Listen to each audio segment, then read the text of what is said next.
Looking to refine your rotation for backstroke and freestyle at the same time? This video, I'm going to show you a quick drill you can add to your practice that will help improve your feel and improve your freestyle kick.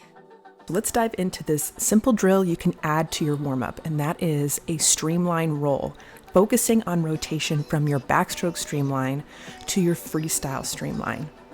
As you see in this quick tip video, the rotation occurs from your hips, and if your body is nice and straight, it'll help force you to align on the surface of the water.